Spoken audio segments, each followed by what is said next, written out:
Sekali saja ku menangis. Udah, ini udah di-record, yuk mulai. Udin? Udah.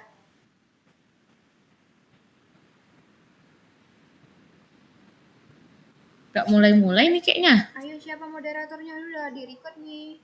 Assalamualaikum udah. Ya mulai. Assalamualaikum Tuh, warahmatullahi 2, 3, wabarakatuh. action. Assalamualaikum warahmatullahi wabarakatuh. Waalaikumsalam warahmatullahi wabarakatuh.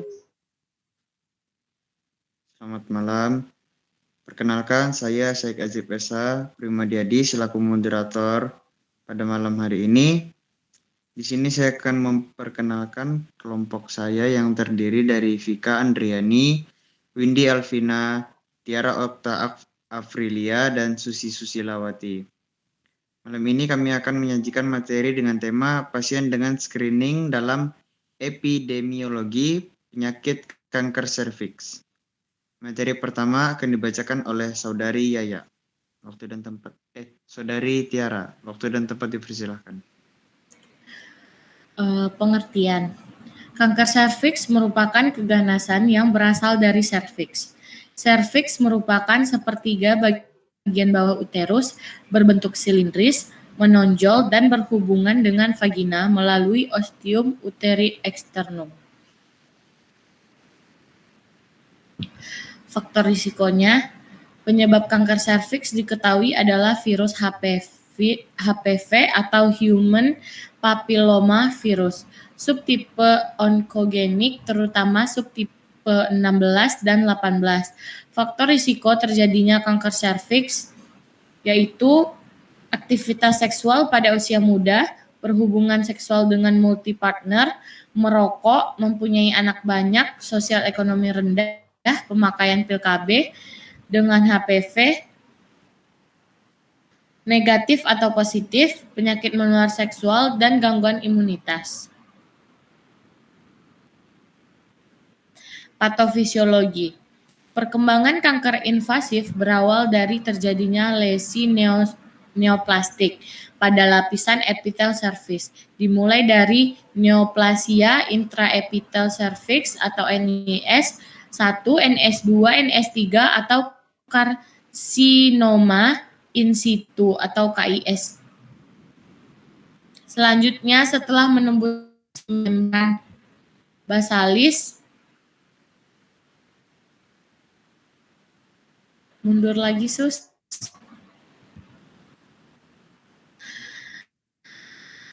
Selanjutnya, setelah menembus membran basalis akan berkembang menjadi karsinoma mikroinvasif dan invasif. Pemeriksaan sitologi pap smear digunakan sebagai screening. Sedangkan pemeriksaan histopatologik sebagai konfirmasi diagnostik. Diagnosisnya yaitu diagnosis ditegakkan atas dasar anamnesis pemeriksaan klinik. Next.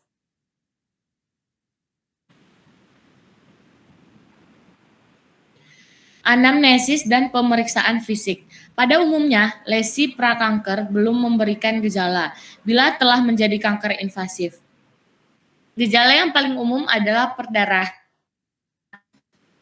bleeding, perdarahan saat berhubungan intim, dan keputihan.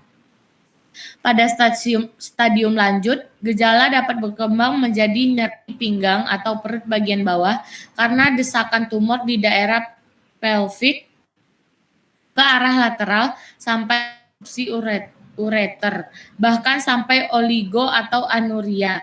Gejala lanjutan bisa terjadi sesuai dengan infiltrasi tumor ke organ yang terkena, misalnya fistula vesikovaginal, fistula rektovaginal, edema tungkai. Next. Pemeriksaan penunjang. Pemeriksaan klinik ini meliputi inspeksi kolkoskopi, biopsi serviks, sistoskopi, rektoskopi, USG, BNO, IP,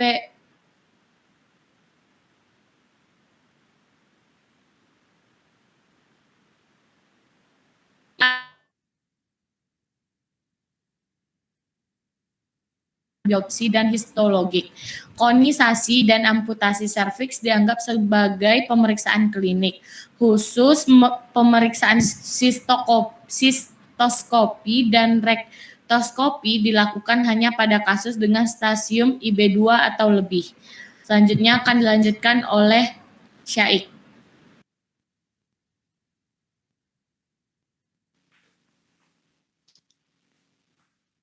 Baiklah, akan saya lanjutkan. Terima kasih, Saudari Tiara.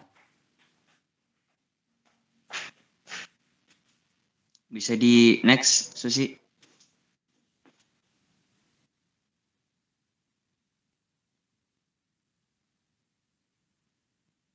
Diagnosis banding. 1. Adenokarsinoma endometrial. 2. Polip endoservix. 3. Chlamydia trachomatis atau infeksi menular seksual lainnya pada wanita dengan keluhan perdarahan vagina, vagina serosanguinosa, nyeri pelvis, serviks yang meradang rapuh, mudah berdarah terutama setelah berhubungan seksual. Next.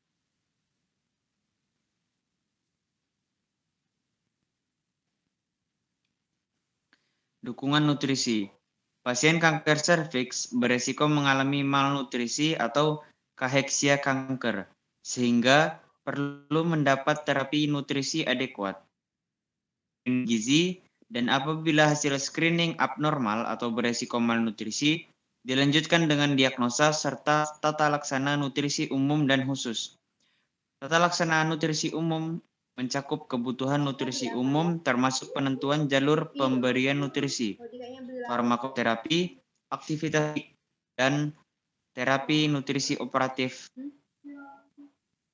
Pasien kanker serviks dapat mengalami gangguan saluran cerna berupa diare, konstipasi, atau mual-mual akibat tindakan pembedahan serta kemo dan atau radioterapi. Pada kondisi-kondisi tersebut, dokter SPGK perlu memberikan terapi nutrisi khusus, meliputi edukasi dan terapi gizi serta medikamentosa, sesuai dengan masalah dan kondisi gizi pada pasien. Penyintas kanker sebaiknya memiliki ideal dan menerapkan pola makan yang sehat, tinggi buah, sayur dan biji-bijian, serta rendah lemak, daging merah, dan alkohol, dan direkomendasikan untuk terus melakukan aktivitas fisik serta kemampuan secara teratur dan menghindari gaya hidup sedentar. Rekomendasi tingkat A. Next.